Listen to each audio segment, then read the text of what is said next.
ഇന്ന് ലോകത്തെങ്ങും വ്യാപകമായി കൊണ്ടിരിക്കുന്ന ഇസ്ലാമിൽ വ്യക്തമായ ഒരു കാഴ്ചപ്പാടുമുള്ള ഒരു വിഷയമാണ് മിശ്ര വിവാഹം. അതായത് മതങ്ങൾക്കപ്പുറത്തുള്ള വിവാഹം. ഇന്ത്യ രാജ്യത്ത് മിശ്ര വിവാഹത്തിന് ഒരു പ്രശ്നമില്ല എന്ന് മാത്രമല്ല, മിശ്ര വിവാഹം ചെയ്ത് ജീവിക്കുന്ന ദമ്പതികൾക്ക് ജീവിക്കാൻ ആവശ്യമായ സൗകര്യങ്ങളടക്കം ഗവൺമെന്റ് ചെയ്തു തരുമെന്നാണ് കുറച്ച് കാലങ്ങൾക്ക് മുമ്പ് ഇവിടെ ഗവൺമെന്റ് പ്രഖ്യാപിച്ചിട്ടുള്ളത്.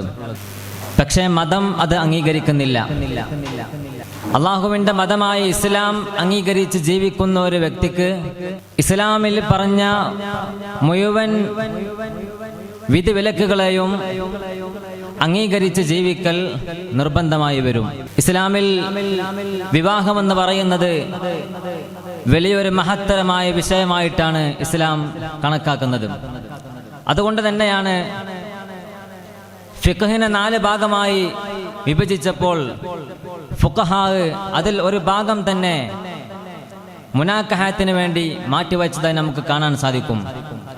ഇത്രയും മഹത്തരമായി ഇസ്ലാം കണക്കാക്കുന്ന വിവാഹം മഹാനായ ഇബ്നു ഹജർ അവിടുത്തെ തുഹ്ഫയിൽ പറയുന്നു, 9-ാം വാള്യം 4-ാം പേജ്, വിവാഹം എന്ന് പറയുന്നത് അത് സുന്നത്താണ്. സുന്നത്താണെങ്കിലും മുസ്ലിമായ എല്ലാ ആളുകൾക്കും അത് സുന്നത്തല്ല.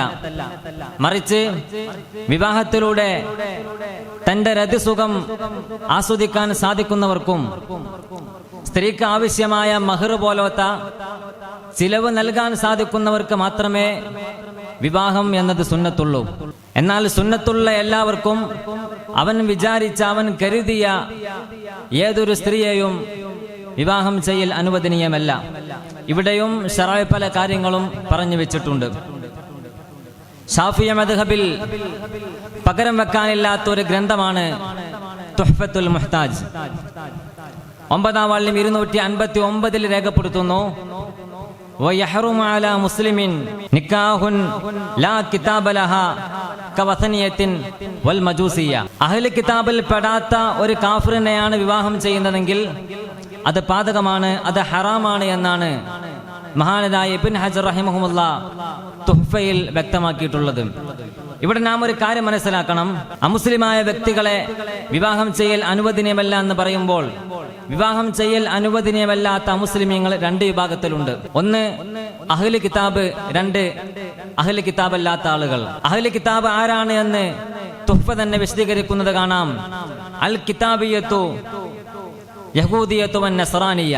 കിതാബിയത്ത് എന്ന് പറഞ്ഞാൽ മൂസാ നബിക്ക് അവതരിച്ച തൗറാത്തും ഈസാ നബിക്ക് അവതരിച്ച ഇഞ്ചീലും അനുസരിച്ച് ജീവിക്കുന്ന ആളുകൾക്കാണ് അഹ്ലു കിതാബ് എന്ന് പറയുന്നത്.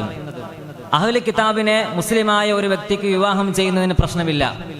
എന്നാൽ ക്രിസ്ത്യാനിയെയും യഹൂദിയെയും നമ്മൾ കരുതിയ പോലെ വിവാഹം ചെയ്യൽ ഇതുകൊണ്ട് ലഭിക്കുന്നതുമില്ല. മഹാനായ ഇബ്നു ഹജർ തന്നെ ഇതിനെ തുടർന്ന് പറയുന്നുണ്ട്, ഒരു ക്രിസ്ത്യാനിയെയും യഹൂദിയെയും വിവാഹം ചെയ്യണമെങ്കിൽ ഇൻ ഉലിമ ദുഖൂലു ഖൗമിഹി ഫീ ദാലിക ദീനി ഖബ്ല നസ്ഖിഹി വതഹരീഖിഹി. ഒരു നസ്രാനിയും ഒരു നസ്രാനിയെയോ അല്ലെങ്കിൽ യഹൂദിയത്തിനെയോ നമ്മൾ വിവാഹം ചെയ്യുകയാണെങ്കിൽ നാം വിവാഹം ചെയ്യാൻ ഉദ്ദേശിക്കുന്ന സ്ത്രീയുടെ അവ്വലു ആബാഗ്, ആ ആബാഗ് മൂസാ നബിയുടെയും ഈസാ നബിയുടെയും ഗ്രന്ഥത്തിൽ കൈകടത്തൽ നടത്തുന്നതിന് മുമ്പ്, അവിടുത്തെ മതത്തിനെ നസ്ഖ് ചെയ്യുന്നതിന് മുമ്പ് മൂസാ നബിയുടെയും ഈസാ നബിയുടെയും മതത്തിൽ പ്രവേശിച്ചു എന്ന് ഉറപ്പുണ്ടെങ്കിൽ മാത്രമേ അഹ്ലു കിതാബിയത്തിന് വിവാഹം ചെയ്യൽ അതിന് അനുവദനീയമാവുകയുള്ളൂ. മുത്തലക്ക നിലക്ക് അഹ്ലു കിതാബിന് വിവാഹം ചെയ്യൽ അനുവദനീയമാണെങ്കിലും ഇക്കാലത്ത് ഈ ഷർത്തുകളെല്ലാം മേളിച്ച ഒരു സ്ത്രീ കിട്ടാനില്ലാത്തത് കൊണ്ട് പണ്ഡിതന്മാർ പറഞ്ഞു വെക്കുന്നു, അഹ്ലു കിതാബിന് ഇക്കാലത്ത് വിവാഹം ചെയ്യൽ നമുക്കത് സാധ്യമല്ല. 2ാമത്തെ വിഭാഗം അഹ്ലു കിതാബല്ലാത്ത, പ്രത്യേകിച്ചൊരു കിതാബുകളൊന്നും അവതീർണമാകാത്ത ഇന്നത്തെ നമ്മുടെ ഹൈന്ദവ സഹോദരടക്കമുള്ള ആളുകൾ, അത്തരത്തിലുള്ള ആളുകളെ വിവാഹം ചെയ്യൽ ഹറാമാണെന്ന് നാം നേരത്തെ പറഞ്ഞ തുഹ്ഫയിൽ നിന്ന് തന്നെ നമുക്ക് വളരെ വ്യക്തമായി മനസ്സിലാക്കാൻ സാധിക്കും. അതിനു പുറമെ അല്ലാഹു സുബ്ഹാനഹു വ തആല സൂറത്തുൽ ബഖറയിൽ 221 ആയത്തിൽ അള്ളാഹു പഠിപ്പിക്കുന്നു, ലാ തൻകിഹുൽ മുശ്രികാത്തി ഹത്താ യുഅ്മിൻ. മുശ്രിക്കാത്തുകളായ സ്ത്രീകളെ നിങ്ങൾക്ക് വിവാഹം ചെയ്യൽ അനുവദനീയമല്ല. ആകയാൽ മുശ്രിക്കാത്തുകളായ ഇന്ന് ലോകത്തെങ്ങും വ്യാപകമായി കിടക്കുന്ന പരിഷ്കാരത്തിന്റെ പേരും പറഞ്ഞ് ഇസ്ലാമിന്റെ നിയമങ്ങളെ കാറ്റിൽ പറത്തിക്കൊണ്ട് ഇന്നിവിടെ ചെയ്തു കൂട്ടുന്ന ചൂതാട്ടങ്ങൾ, ഇസ്ലാം വിവാഹത്തിന്റെ പേരും പറഞ്ഞ് ഇസ്ലാമിന്റെ നിയമങ്ങൾ കാറ്റിൽ പറത്തി അന്യമതസ്ഥരെ വിവാഹം ചെയ്യൽ അത് പാതകമാണ്. അതിന് നാം ആവരും കൂട്ടുനിൽക്കരുത്. അങ്ങനെ കൂട്ടുനിൽക്കുന്നവനും അതിനുവേണ്ടി സഹായിക്കുന്നവനും അത് ചെയ്യുന്നവരുമെല്ലാം ആ തെറ്റിൽ കൂട്ടാളിയാണെന്ന് നാം മനസ്സിലാക്കണം. ഈ വിഷയം പറഞ്ഞെടുത്ത് തന്നെ ഫുഖഹാക്കൾ മറ്റൊരു വിഷയം പറയുന്നത് കാണാം. ഇസ്ലാമിലേക്ക് വരുന്നതിന് മുമ്പ് പരസ്പരം ദമ്പതികളായ ഭാര്യ ഭർത്താക്കന്മാർ അവർ പിന്നീടാണ് ഇസ്ലാമിലേക്ക് വരുന്നതെങ്കിൽ അവർ നിക്കാഹിനെ, അവരുടെ വിവാഹത്തിന് മടക്കേണ്ടതുണ്ടോ? തുഹ്ഫയിൽ തന്നെ 9-ാം വാള്യം 253 പറയുന്നു, അവർ ഇസ്ലാമിലേക്ക് വരുന്നതിന് മുമ്പ് ഏതൊരു മതത്തിലായിരുന്നോ, ഏത് മതത്തിലാണെങ്കിലും ആ മതത്തിൽ നിക്കാഹിന് എന്താണോ മാനദണ്ഡമായി വെച്ചിട്ടുള്ളത്, ചിലപ്പോൾ താലി നൽകലായിരിക്കാം, അല്ലെങ്കിൽ വീട്ടിലേക്ക് കൊണ്ടുപോകലാകാം, എന്താണെങ്കിലും ആ മതത്തിൽ എന്താണോ നിക്കാഹിന് മാനദണ്ഡമായി വെച്ചിട്ടുള്ളത് ആ രൂപത്തിലാണ് അവർ ഇസ്ലാമിലേക്ക് വരുന്നതിന് മുമ്പ് നിക്കാഹ് ചെയ്തതെങ്കിൽ പിന്നീട് ഇസ്ലാമിലേക്ക് വരുമ്പോൾ അവർക്ക് നിക്കാഹ് മടക്കേണ്ടതില്ല എന്ന് തുഹ്ഫ വളരെ വ്യക്തമായി പറയുന്നു. അപ്പോൾ അവർ കുഫ്രിയത്തിൽ ഉള്ള സമയത്ത് തന്നെ ചെയ്ത നിക്കാഹ് ശരിയാണെന്നർത്ഥം. ഈ പറഞ്ഞതനുസരിച്ച് ഒരു വ്യക്തി കുഫറിലായിരിക്കുമ്പോൾ മറ്റൊരു കാഫിറായ ഭാര്യയെ വിവാഹം ചെയ്തു, എന്നിട്ട് അവൻ ഇസ്ലാമിലേക്ക് വരുന്നതിന് മുമ്പ് അവൻ ആ ഭാര്യയെ ത്വലാഖ് ചൊല്ലുകയും ചെയ്താൽ പിന്നീട് രണ്ടുപേരും ഇസ്ലാമിലേക്ക് കടന്നു വന്നാൽ ഈ ഭർത്താവിനക്ക് ഈ സ്ത്രീ ഹലാലാവണമെങ്കിൽ മറ്റൊരു മുഹല്ലിൽ അവിടെ നിർബന്ധമായി വരും. അതായത് മറ്റൊരു വ്യക്തി അദ്ദേഹത്തെ ആ പെണ്ണിന് വിവാഹം ചെയ്യുകയും പിന്നീട് അദ്ദേഹം ത്വലാഖ് ചെയ്യുകയും പിന്നീട് ഇദ്ദയും കഴിഞ്ഞാൽ മാത്രമേ ഈ പുരുഷനിക്ക് പിന്നീട് ഈ സ്ത്രീയെ വിവാഹം ചെയ്യൽ അനുവദനീയമാവുകയുള്ളൂ. ഇവിടെ തന്നെ മറ്റൊരു വിഷയം കാണാം.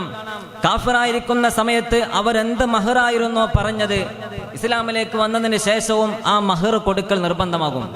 എന്നാൽ ചിലപ്പോൾ ഇസ്ലാമിൽ മഹർ കൊടുക്കാൻ പാടില്ലാത്ത ഫാസിദായ കള്ള് പോലത്തെ വിഷയങ്ങളാണ് മഹർ പറഞ്ഞതെങ്കിൽ അവിടെ ഞാൻ മനസ്സിലാക്കണം, ഇസ്ലാമിലേക്ക് വരുന്നതിന് മുമ്പ് ഫാസിദായ കള്ള് പോലത്തെ വിഷയമാണ് മഹറായി പറഞ്ഞതെങ്കിൽ ഇസ്ലാമിലേക്ക് വരുന്നതിന് മുമ്പ് ആ കള്ള് മഹറായി പറഞ്ഞ ഫാസിദായ കള്ള് അവൻ സ്വീകരിച്ചിട്ടുണ്ടെങ്കിൽ ഇസ്ലാമിലേക്ക് വന്നതിന് ശേഷം പിന്നീട് വേറൊരു മഹർ സ്വീകരിക്കൽ അനുവദനീയമല്ല. ഇനി ഇസ്ലാമിലേക്ക് വരുന്നതിന് മുമ്പ് ഫാസിദായി പറഞ്ഞ ഫാസിദായ കള്ള് അവൻ മഹറായി സ്വീകരിച്ചിട്ടില്ല, മഹറായി പറഞ്ഞു വെച്ചിട്ടേ ഉള്ളൂ, ഫാസിദായ കള്ള് അവൻ സ്വീകരിച്ചിട്ടില്ലെങ്കിൽ ഇസ്ലാമിലേക്ക് വന്നതിന് ശേഷം അവൻക്ക് മഹർ മിഥിൽ വാങ്ങൽ അനുവദനീയമാണ്. ഇനി അവൻ കള്ളിൽ നിന്ന് അല്പം സ്വീകരിക്കാൻ കുറച്ചും കൂടെ ബാക്കിയുണ്ടെങ്കിൽ ഇസ്ലാമിലേക്ക് വന്നതിന് ശേഷം അതിന്റെ ഖദർ അനുസരിച്ച് അവനക്ക് മഹർ മിഥിൽ നിന്ന് വാങ്ങാവുന്നതാണ്. ഇങ്ങനെ മിശ്ര വിവാഹത്തിൽ ഇതുമായി ബന്ധപ്പെട്ട ഒരുപാട് വിഷയങ്ങൾ നാം മനസ്സിലാക്കണം. അല്ലാഹു സുബ്ഹാനഹു വ തആല